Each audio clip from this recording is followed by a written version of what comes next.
On Candid with Karl, I'm privileged to have Bharat Daga, the international keynote speaker and trainer of men and women, over 100,000 of them across each continent there is. He is also a celebrated author of the book, It Starts With You. Bharat, let's start by asking you the essence of Bharat Daga. Hi, Karl. Thank you first for having me here. And when you talk of essence, I hope you don't mean the sense, but let's move ahead with that. So yes. So basically, if you think about it, what does Bharat Daga stand for, or what is Bharat Daga? Right. In the most simplest way, I would say I would love to be known as only a person who's been able to help enough other people become successful. Wow, that's being extremely modest, Bharat, because I know for a fact that you are a celebrity in your own right, and your celebrity has evolved over time. It wasn't God gifted. It wasn't gifted by a parent. It is this created by the path you chose, which one of them happens to be BNI. And as the executive director of the Pune North and East region, you have about 1,900 members in this region itself. Yes. So I'd love you to share for everybody watching what does it mean to be the executive director? So the executive director, well, it will sound so cliched if I say, Pramukh Sevak. Right. That is so cliched today. But that's the whole idea. Right. I think executive directors in BNI exist for 2 or 3 reasons. I think the primary reason that I would think that is important is actually, like I said, where I started off with, that having business owners be able to achieve more. Right. So let's go with a little bit of a backstory on this, So what happened was, BNI is by the way, my 8th business. Oh, wow. I've done 7 other things. So you've been an entrepreneur for seven Yes. businesses before BNI? Before BNI, different kinds of businesses, Right. and some coexisted, and then some of them were, one stopped and another came in. Right. And I think BNI is my largest stint. It's been almost, I've been, as a business owner. Right. It's about 12 years, or right now almost getting to 12 years that we as a business owner. And it's the longest one I've stuck with, actually. Now, a lot of people ask, how come BNI is stuck for so long? All the others were like, 3 to 5 years and you kept moving on or did that. Now, there are 2 reasons why I think it's stuck. The first reason is that it's a learning curve. Right. So whichever business I did, when the learning curve kind of reached, stabilized at a certain place, Right. it was no more interesting. I thought maybe it's time to do something more. Where can I expand my learning curve? Where can I get more challenges? Right. So I think, I don't know what, it might be ingrained in me. I'm a challenge taker. Right. Whenever there's a new challenge in front, it excites me. It excites you, yes. Yes, and so that becomes the learning curve which you go through. That's one reason. The second reason, this resonates with my why. Okay. Why I do what I do. So I probably was finding my why throughout my journey as an entrepreneur. Right. And I was continuously doing it, and my why is connected with other people and finding, there. But this connected the strongest. Right. And so it remained. So small incidents before COVID, I actually was thinking, my learning curve in BNI is petering out. Okay. Or is it? This was prior to COVID. Yes, right. I thought that. So maybe it's time to start thinking of what next also. BNI remains what next also. The ninth business. Yes, the ninth thing that I can get into. Right. So that I can go, again expand my learning curve. Right. And then COVID hit and everything changed. Had no clue about Zoom, had no clue how to get people excited in the online world, had no clue how to create values in the online world, what is hybrid, what is everything else. And it became a new learning curve. Right. And because of that, I think I stuck. And right now, things are changing so fast. Wow. Again, AI getting induced, in our everyday lives and so many other things that BNI is a learning curve still for me. Right. So it still excites me. Though, as you know, I've already started my journey a little bit on going to the next curve. Wonderful. But the primary reason I think what struck me with BNI was it struck with my why. And that is, I think, what everybody needs to do in life. Once you find your why and it sticks with your business, I think you never ever are. Yes. And I think the why is the essence of why you should go forward. Yes. It brings me to a time where in 2020, you talked about COVID, we run pageants and we were scheduled to run a pageant on the 28th of March. Oh, wow. That was... And 20th is when the shutdown happened. We had about 54 ladies who had paid us and were on board for our Mrs. West India. Told them it's not happening in March, it'll happen in April. April became May, May became June, June became July. In July, we realized this contest may never happen. True. Not a single one of the ladies, Bharat, asked for their money back. They said, we will do it when you can do it. And the thing what my wife and me said, it may never happen. But how it evolved is, there came a time when this thing society opened up. But Pune only allowed a maximum of 50 people in every banquet hall. True. We took them to Goa because there were 200 people allowed there. And we ran a pageant, which is probably one of the only 2 or 3 pageants that happened in 2020. So that is another understanding of the word why. If that is clear, lots of life also becomes easier. Right. Now, Bharat, you are known today as an entrepreneur. What to you is entrepreneurship? So, entrepreneurship is simply creating value for others. Right. Okay. Right. So I have always had a thought that if you can help others to do more, to be able to get more, to be able to make more money, to be able to do things more easily, right. If you're fulfilling a need of theirs, right, that's when you are an entrepreneur. And actually, if you think about it, since I talk about strategy, entrepreneurship is, I think, very, very defined very loosely. Okay. So if you actually think about entrepreneurship, there are 2 things that I talk about. Right. What is the mode of your business? Okay. And what is your level of entrepreneurship? Okay. These are 2 different things which combine with... and when you're talking level, you're talking the zenith where you can reach? of entrepreneurship, not of your business. Of your business, okay. Not necessarily of your business. Where alone, you can reach as a person. Yes, as an entrepreneur. Right. As an entrepreneur, Right. more than only business. Right. Right. So when you talk about, let's say, mode of business, what mode you are in, and this connects with all the strategy that I work with companies also and with individuals. That So there are 3 different modes. Karl, what we found is there are people who are at different modes of business, doing business. You can call it different levels of doing business also. The first is survival. Okay. So what does survival mean is that I'm doing business only to meet my bills. My bills are you every month. pay the monthly bills, so you So I have to. So I'm hustling only for getting sales. right. And getting that much target, your target to survive. You have to. Right. So you need the flow to come in. Right. Because it's not already you're not set. Right. And most of us started, I think, our entrepreneurship journey at this mode. Absolutely. We all started there because none of us, except if you took over an existing firm or you joined, your family business, that's another thing. Yeah. Okay. Sustenance is the key. Yes, sustenance is that level. You can call it there. Right. From there, you go into the next mode, which is called stability. Right.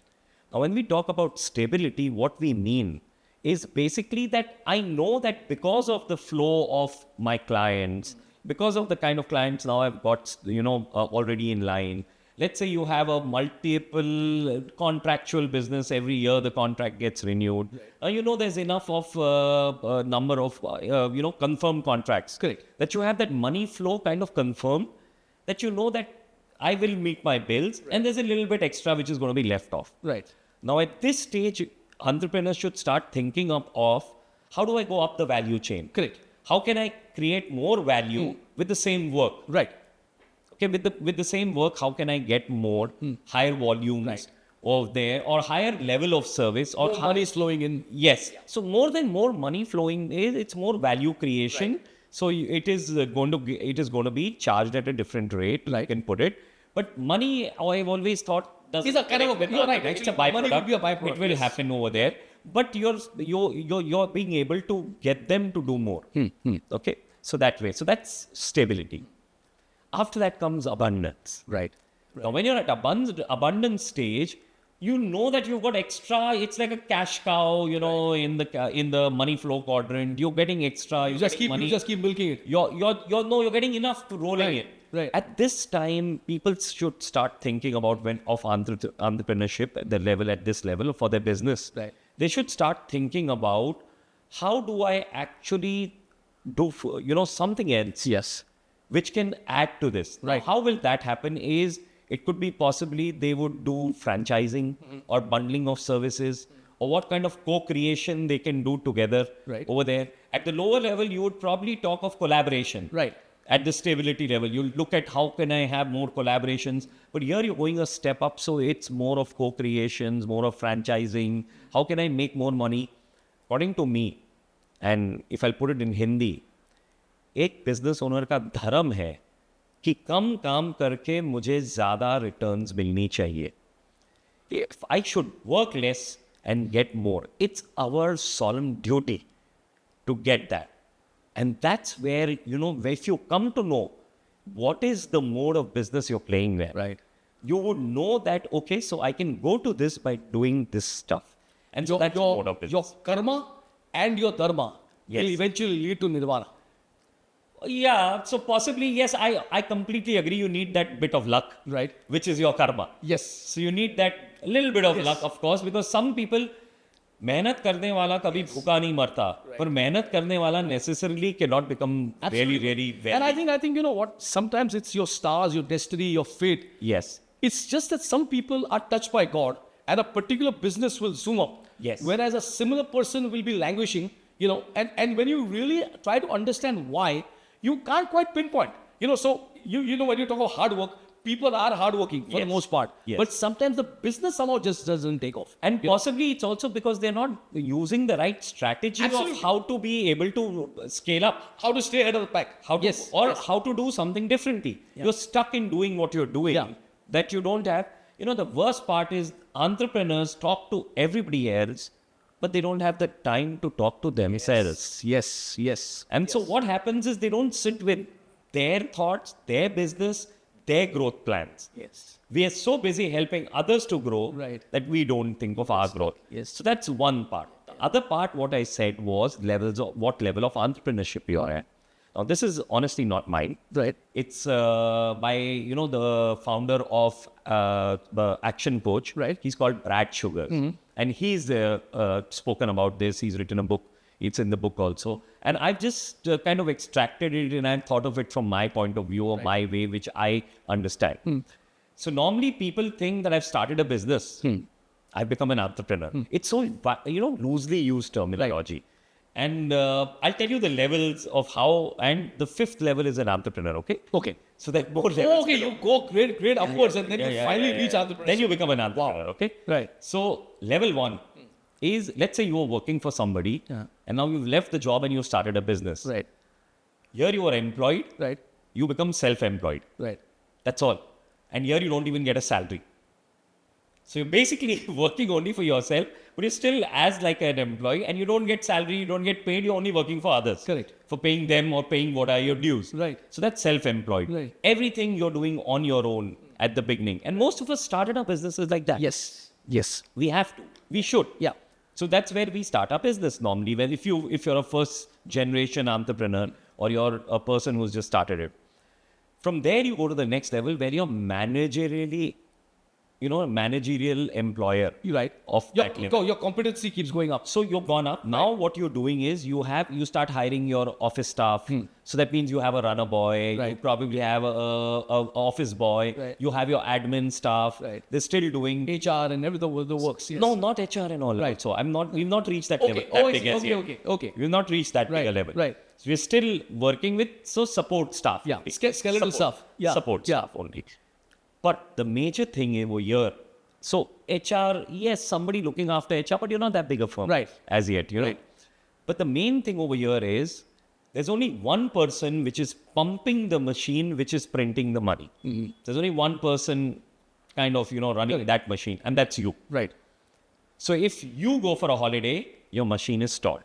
Right. You're not printing any more notes. Right. Okay. So you're kind of at that level, a managerial employer. Okay. From this level, you become a business owner. Right. So imagine now you become a business owner. You were not even a business owner till now. Right. This is where now, like you said, you start having a little bit of, other work happening. Correct. And there is one or two more people who kind of pump your machine a little bit. So you could be on a holiday and it won't be as efficient as you could do it. Right. But it's not going to stop. Right. It's still going to pump at a slower pace, not as efficiently, Right. but it'll still be printing those notes for you. So you can be without it for times of, spans of time. Correct. Over there. From here, you go into the level of being an investor. Now, investor conventionally thinks that means I'm investing in other people's, businesses. No. You're still only investing in your businesses, but now here is where you've got that sales department, the HR department, and other departments coming in. So they are looking at their functions over there and they're doing. Right. And now you have a whole team who's looking after your sales process. Right. I tie it more to the sales process because I believe if you don't have income, you have an imaginary business.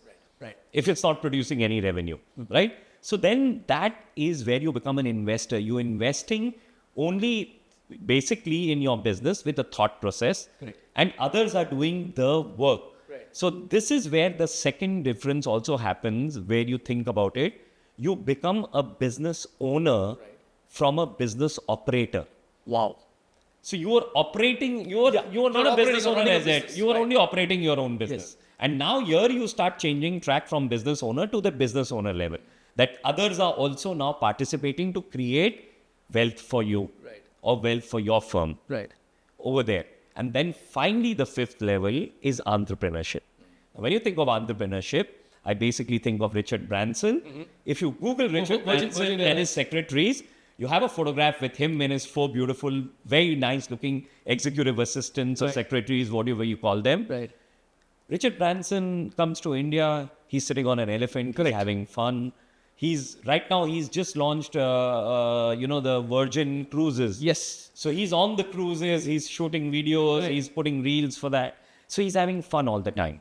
So the basic idea over there is the business is running by itself. You're generating enough money over there. Right. Doing only way you contribute is through your mind and your money. Okay. Now, As in fresh evolution of ideas? so it could be fresh evolution of ideas, or it could be this is where you invest in other people's businesses also. Okay. They do all the other work, Right. and you do that. Right. This is another level of this is franchising. Right. So let's put it, if you create a name. So and Diva then you create a Pageant franchise. Yes.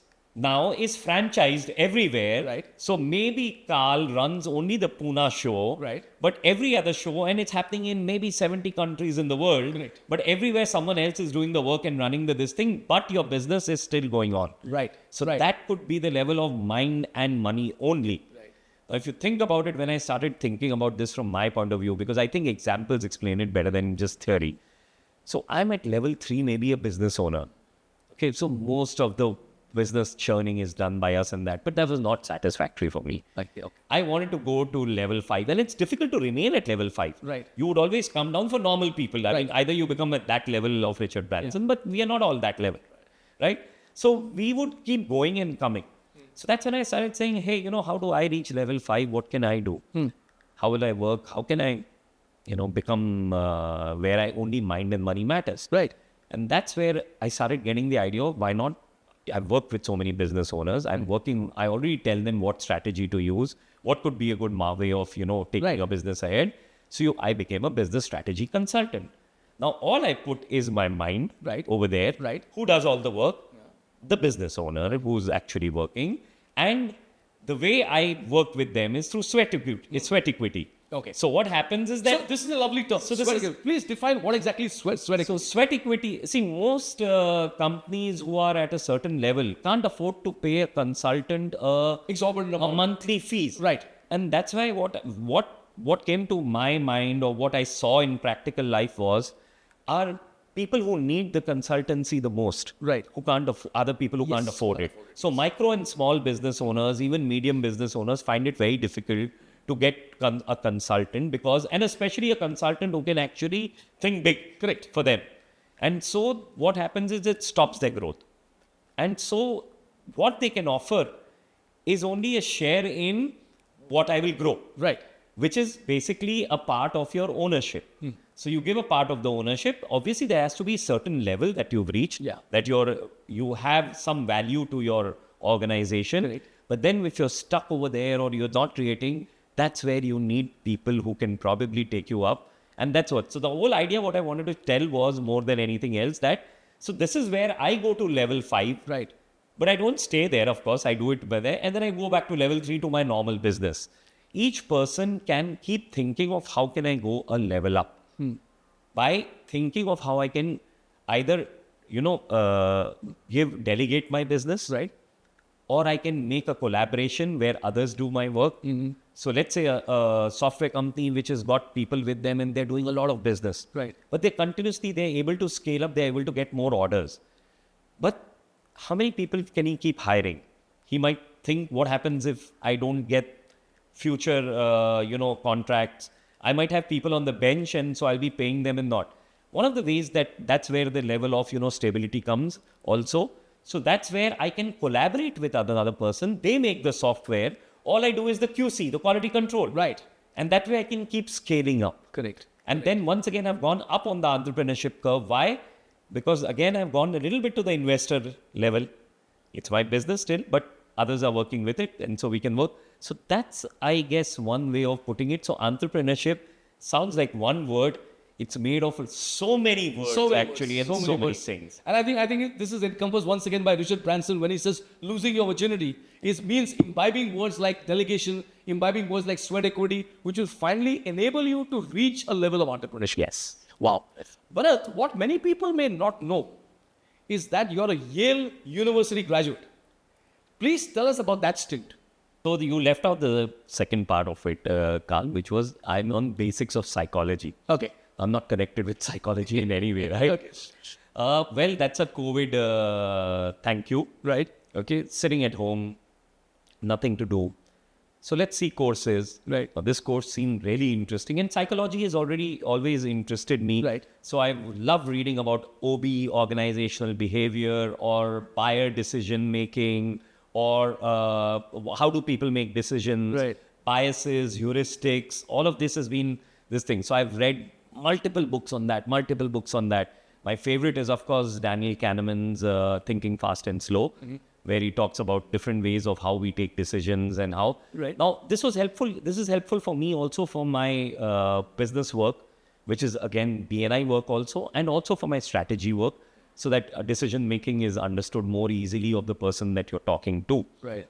So got this opportunity, and if I'll be frank with you, there's only one time I've ever failed something in my life. And it was this course.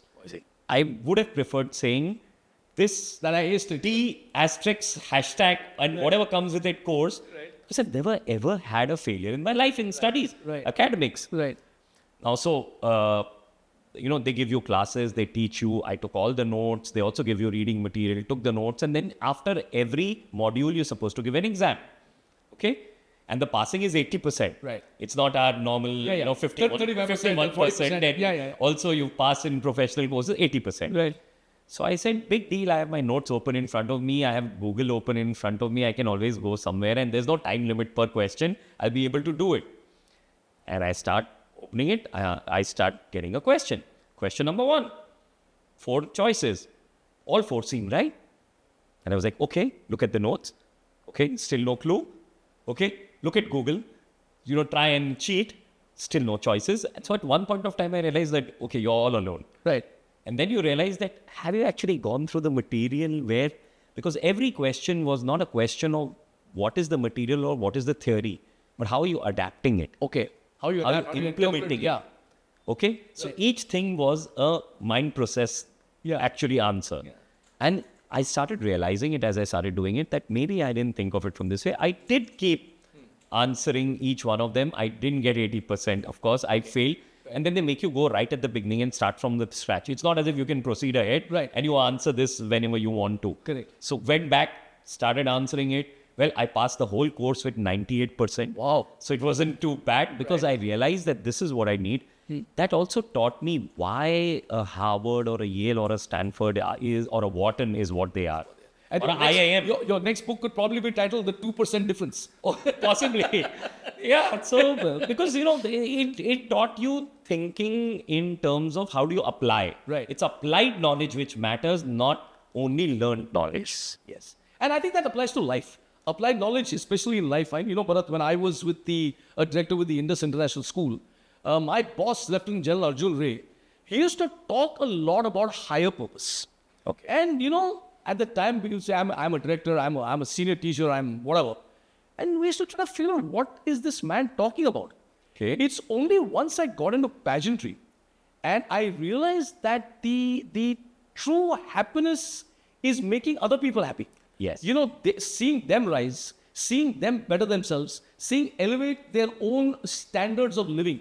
I think that gives you to a plane or a plateau that can't be bought with money and can't get you satisfaction with any amount of riches. So true, so true.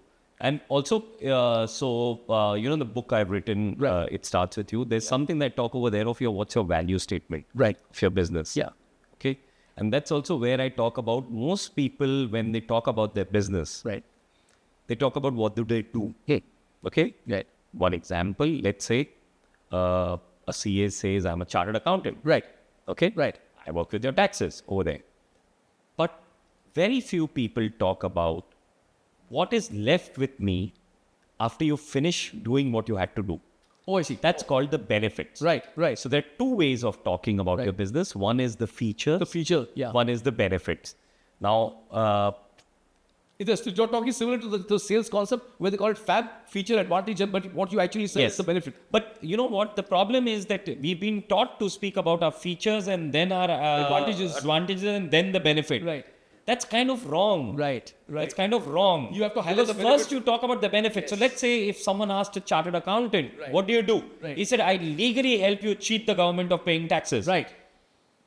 Would you be interested to know more? Then he can talk about how does he do it in a way. And then if there is more time where the person says, I'd like to know more, then you go into the what. Wow. Then you go into the what. But we end up starting with the what Yeah.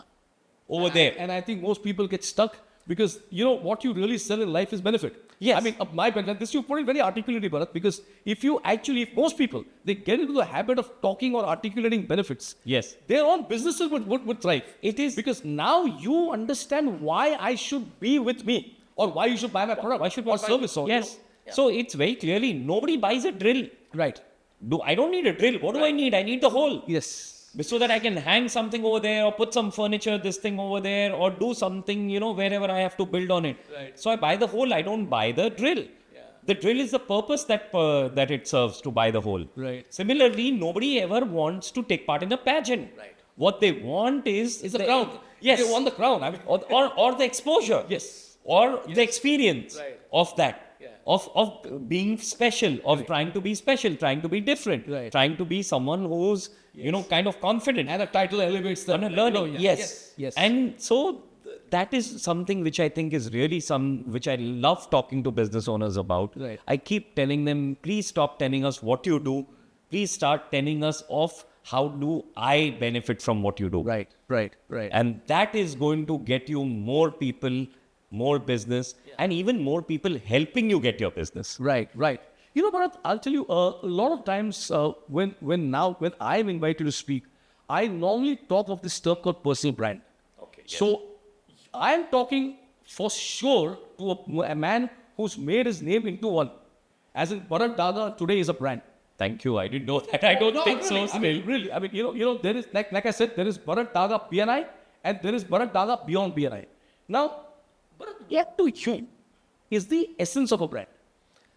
So if you think about brand, it's basically what a person will remember when I'm not in front of them. Right. What happens when I'm not there. Right.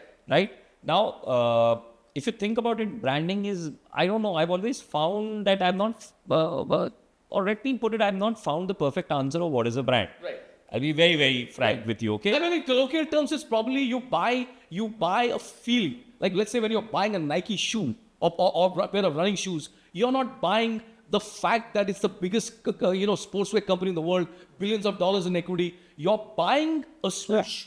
Yeah. That swoosh is a feeling that you get Yes. by the pride or the thrill of wearing the best best pair of sports shoes in the world. Yes. So that is essentially what a brand does. That feeling that you get, Yes. imperceptible sometimes. I think what you've done is covered it really well. Right. That's what it is. The brand is a feeling or a aspiration Right.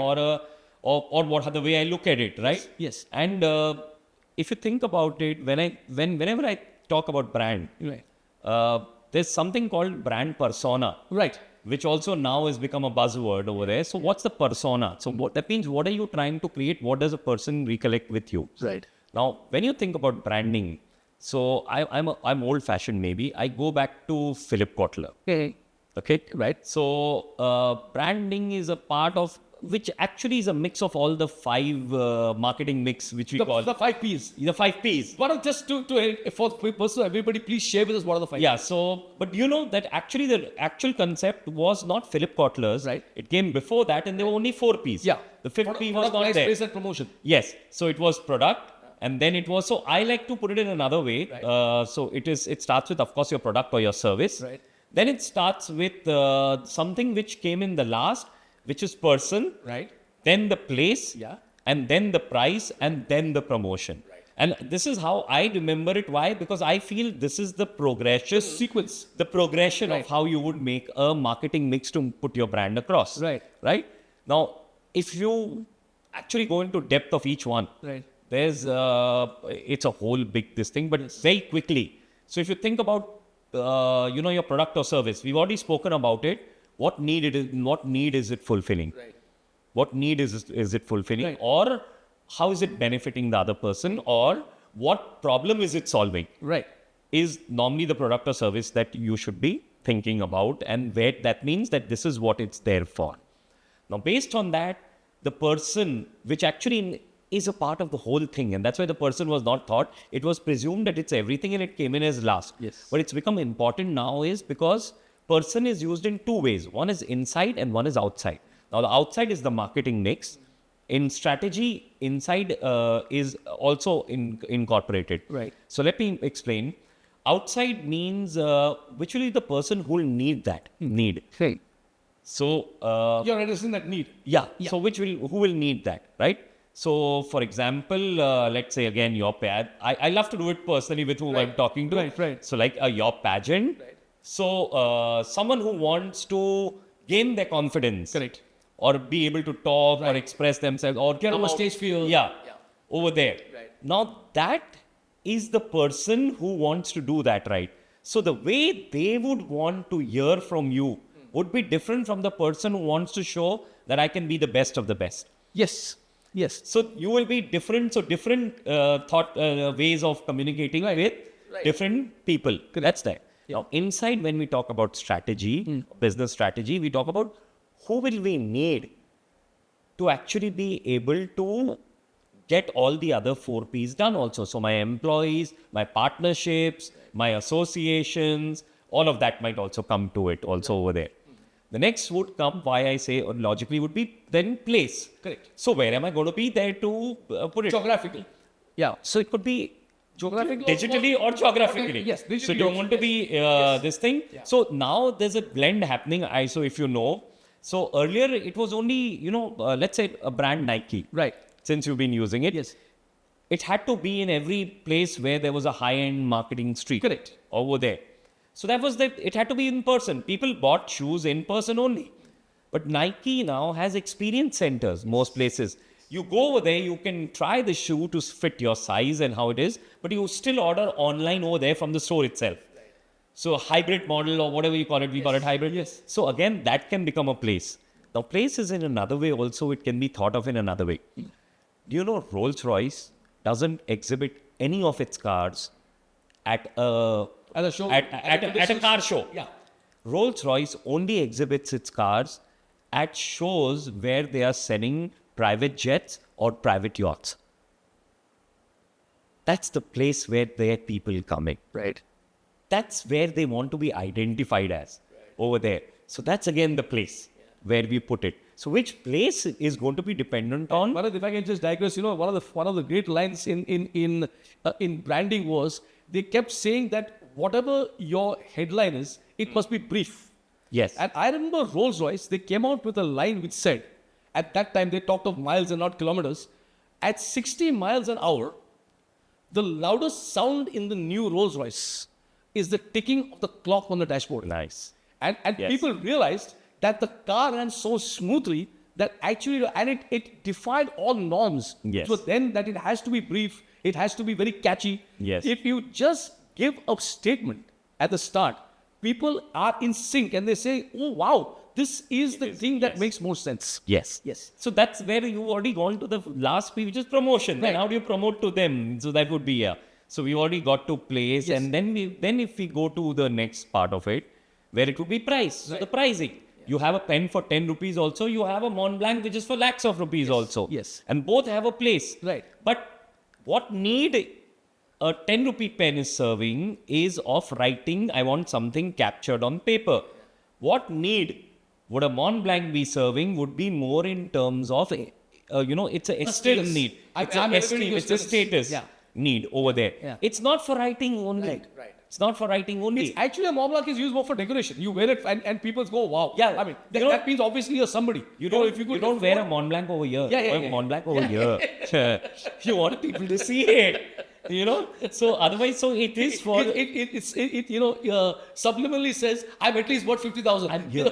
I'm here. I'm there. I've arrived. Yeah, I'm there. I can afford. So I'm doing well in life. Right. I'm doing well in life, right? So that's and then all your promotion is based on. There's lots of other P's like persona or the process of marketing, Right. or for that matter, the packaging also will make a big difference Right. over there, and everything else comes together. And this is the 5 P's which actually make all of it that you said over there. Wonderfully put, Bharat. Wonderfully put. I remember at the time, many years back, when I was talk about sales and marketing and the essential difference.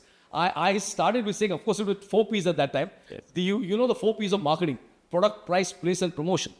I go in sales, there's just 2 P's: perform or perish.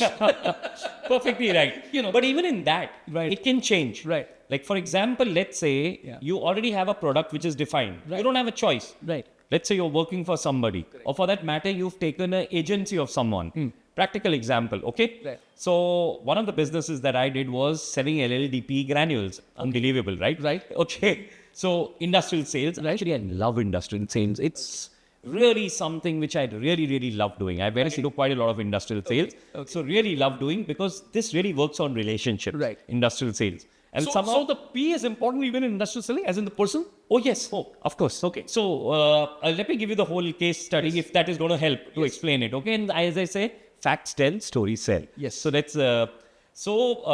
This was a business which was done by my relatives. ICI Plastics used to manufacture LLDP granules in Australia. And, we were their agents over here for getting them sales over here. Now, LLDP, they had other products, but I stuck to LLDP because I realized that this is something different I'm seeing. Right. So, Reliance used to manufacture something called, C4-based LLDP. So, it was already there, butene-based over there, C4 carbon, this thing. And then you had Dow Chemicals, which used to have C8, octane. So, octane fuel is basically like that. When you say octane, no? Yeah. High octane. Yeah, so there's more carbon, bondings over there. So it's more efficient over there. Now, these people had something called C6, hexene based. So it was something which was kind of only 1 or 2 manufacturers in the world. Okay. And now this came to sell to me. I had no clue. Why should it sell? What should it sell? So they gave all the benefits. They gave all of that and all. I said, okay. So I only requested my relatives. So can I get 30 bags of this? 50 kg each bag. Can I get 30 bags of these? So they said, okay, so whichever consignment comes it, but they might not give it free. I'll buy it.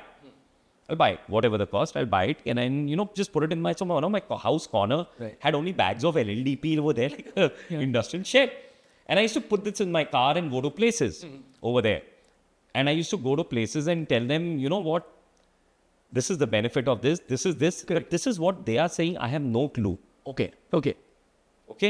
Now, can I request you that can I try it out? I have a bag in my car right now. Can I bring it in and we can, with the operator of the machine, put it on the machine whenever, or you call me when it's possible to do it. And even I'd like to see, does it really have that benefits? Okay. Now, I was dealing with marketing managers or owner of companies which were bigger than me. person again. I knew this person. So I said, when I went into learning mode, they were ready to help me learn. Okay? And whenever I took it, I started realizing from once or twice only when I started realizing, the operators actually started saying, you know what? It extrudes better. That means it's easier to work with. It's got a strength, which is more, tensile strength is more. So that means there's a stronger, you'll have to use lesser product to give it the same stability and strength. And the third, this thing is that the extrusion is 10% more. So there's more that you can get productivity of. Okay. And that's how, so they used to say that, and the price over here was hardly, let's say, it was not midway between C8 and C4, which was available. It was C4 plus 10-15% more only. Yeah, whereas C8 was almost, 1.75 the cost of this. So it was a good thing to get in and work with it. And that's how the operator would come to me and say, this is what I've noticed. Right. So I would say, okay, so what next? So they would say, yeah, makes sense. Let's start working with it. Right. At one point of time, I had only Gujarat and rest of Maharashtra, which was my region, okay? Bombay was also not part of my region. Right. I was sending as many containers as the people whom I was working with who had the agency was sending all across India. Right. Just by doing this. Right. Okay? Now, what I want to talk about is because of this experience, what happened was, so I had clients like Syntex, the tanks, National Plastics, tanks, Tetra Pak in Pune. Also, because one of the layers was, of course, LLDP over there, they also use. Right. So all of them. So one of this thing was, it was all about the benefit they get. And I wanted to know if they are getting the benefit, I could tell. 64 tons only capacity of usage for people. They would import 16 tons, one container a month. Because that was, it's always when you start thinking of how does it benefit the other person. Most of the times, my life experience has been that they are ready to work with you. And they are able You touch their hearts and then you sell a benefit. No. Or you make them experience. I would say touching the hearts and creating relationship is to get more. Right. But over here, it was something even more simpler. Right. A business owner buys something for his business for only two reasons. Either to make money or to save money. If I know how my product or service can help a person make money or save money and I talk about that, I think nobody has to do more marketing. Yeah. Especially if it's business. If you talk to a business owner as to how to make money or save money, you definitely make the money. Because as a consultant, that's what they pay you for. But now, if we can come to something a little different, and you are a foodie. I mean, you love experiencing food. How did this come about? Because obviously you're widely traveled. So if I were to ask you, which are the cuisines that are closest to your heart? By far, without any doubt, a steak. Wow. That's something you share in common. Yes. Right. Partially maybe because in India there's limited choice of having good this thing. So give me a place, I'll try and find an Argentinian steakhouse. Right. Okay. I just came back from Japan. Right. So, Kobe Slesters and Kobe steaks. and Wagyu. Wagyus, yes. Super expensive. I think I emptied my wallet over there, but it was... That's the absolute top end of the steaks. But I wanted to taste it for sure. Correct. Because I'd gone there. Right. So, yes. So, again, food, I think, is connected with personality. Right. And my personality is, again, of trying new things, challenges, new this. Yeah. So, eating anything and everything is kind of a challenge. Right. I've eaten the worst of things also, which people would look at and never eat. Right. So, don't ask me what I ate in Cambodia. Right. Don't ask me what I drank in Laos. The stains are coming out of the mouth. No, not live. I mean, I said I've never been able to do a live with this thing. Right. But, even in Laos, what I've had to drink and all. Right. And, Atul has been in some of these adventures with me, my co-executive directors. Yeah. And he's like, you're crazy. How can you even think about it? Right. Don't you think you're going to die? Right. And I said, yeah, at least I've gone eating. What better way? Instead of dying with your boots on, you died with your mouth full. With my mouth full. Yes. Yeah. Right. And of course, activity also. I say the same thing if I die doing some activity, nothing like that. Right. So, yes. So, I think again with that, and also if you know my look, I like to change it every 5 years or something. Yes. There's a margin of when, of how, what. Now, again, the same thing. My basic thought process is, if I'm not open to change, Right. I won't be able to help people more, because things change and you have to adapt with change. Yes. Biggest change that people find difficult to see is that mirror in front of you. Right. Because when you change your look, you yourself feel really, really odd. Believe me, but it opens you mentally to accept new things also. Right. So it's, for me, it's like a cheat code. Yes. To be able to, say, okay, time to do something new, pivot, think of something different. Right. Yeah. I think it's almost getting time for me to have a change look. It's been about, this was for COVID time. But like I said earlier, with a brand persona and a name and a face as recognizable as yours, the look may change. The person inherently remains the same. Hopefully, yes. Or the person has got better. Right. Evolved, more evolved. Vintage wine. Yes. And brother, the question of vintage and wines, you've been, or I would say, let's say you've reached a level in life where you are an influencer. You are a master trainer. What is next for Bharat Daga?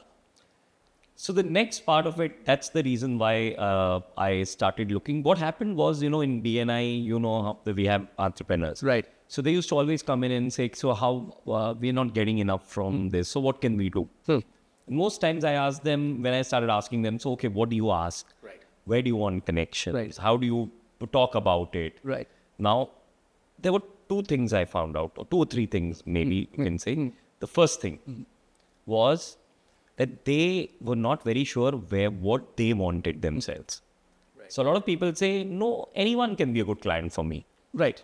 Okay, anyone, that guy walking on the road, Which is doesn't have, the antithesis of specific who doesn't have any money to pay you. Right. No. So I said that it's not anyone, it's someone defined. Yes. So one definition is he should be able to pay me. Right. Okay. Right. Now there would be many definitions like this, right? So why don't you sit down and see who can be your client? So one of his is this. The second thing is very clearly that people cannot help people is because they don't teach people of what should they say that the person would say that I want to meet this person. Right. So all of communication for getting others to help you in your business, your family, your friends, your clients, also your suppliers, and of course your, the organizations you belong to, BNI being one. Yeah.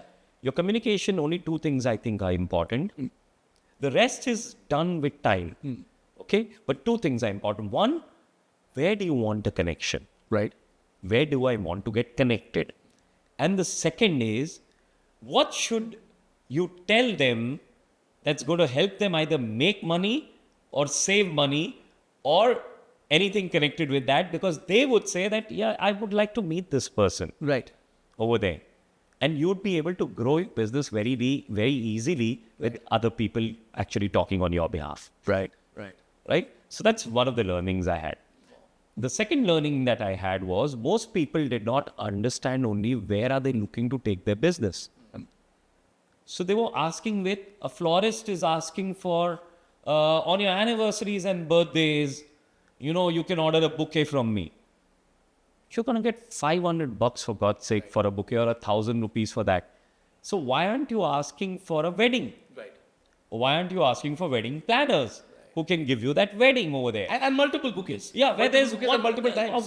There would be 1,00,000 rupees or 100,000 rupees worth of flowers being used in one such event. Right. Over there. So the problem is that they've not thought and sat with the business. As I said, entrepreneurs don't sit with themselves on business. They don't know their strategy. They don't mix their 5 Ps. They don't think about it. Their thoughts always remain limited in a certain direction. I was helping them with this marketing, how to set their marketing. So what could possibly be their presentation, or what should they ask for. Right. And then I started realizing that, but they don't have a strategy for their business only. So that's why they don't have that. So it got consequential, it went up. So I said, okay, so what are you doing with your business with this? We do this. We don't know. It's happening, And I said, so why not? Why is it not happening in this way? Because we haven't thought about it. So I said, so why haven't you thought about it? Isn't this bigger? So he says, yes, this can be good for me over there for, as this thing. Right. So what do you do with it? Right. So what do you do with it now? So they said, but you know what? I'm getting 80% of my business through individual clients. So how can I think of bulk? over here. So I said, I'm not telling you to stop that, but I'm telling you to start pivoting over there because you have a whole organization and an opportunity and a chance to pivot. Right. So if you keep pivoting over there, what's going to happen is you will start going up once again from survival to stability. You will be able to go up. And that's why what I realized was that a lot more people need help with this. Yes. And that's why the next part of me is really excited about that. And that helps me learn more. You know, it's not the consultancy talk that we have that is important. The study that I have to do about that industry or how it's working or what's the future trends or what's going to happen is so exciting. So I get to learn new things all the time again. Yes. So it satisfies one of my needs of compulsive learning. And it also then satisfied my need of helping others. Right. Because that's something which I think is stuck on. Givers gain BNI's policy philosophy that we have is actually something I believe is a way of life. Because I've seen it firsthand. You know, Bharat, when you talked of giver's gain, there is another terminology in BNI called visibility plus profitability. Credibility is equal to profitability. Visibility plus credibility is equal to profitability. And I remember talking to a BNI small group, I mean, not large groups like you, but a small group. And I was talking about personal brand. And I used visibility, but credibility is equal to profitability. What about immortality? Wow. Have you That's once, legacy. That's legacy. That's legacy. Beyond profitability comes legacy. You know, have you once thought of what is beyond you? Yes. I mean, your business is what you stand for, but there is something beyond. Yes. And I think, Bharat, you know, asking you and this whole session has been so invigorating because it's been mind-opening, it's been sharing, it's been fun. Thank you. And I think I want to leave you with a little poem which says there is a voice inside of me that whispers all day long. I know that this is right for me. I feel that this is wrong. No teacher, preacher, parent, friend, or wise man can decide what's right for you. Just listen to the voice that speaks inside. Fantastic. Now, this voice is a voice that drives us inward and upwards onto loftier heights. The loftiest height, I believe, Bharat, is where you've reached. And like your book may say, it starts with you, but this session of Candid with Karl definitely ends with you. Thank you so much, Karl. Yeah. Cheers. Bharat, may I please invite you here? Yes, for sure, Karl. And this is a little thing which I wrote during the COVID thing. Fantastic. Yes, I'm looking forward to having it. And this is my COVID baby. Oh, this is my privilege. Absolute privilege. Perfect. Thank you so much, Karl. Welcome. Welcome. So we'll hold this. Yes.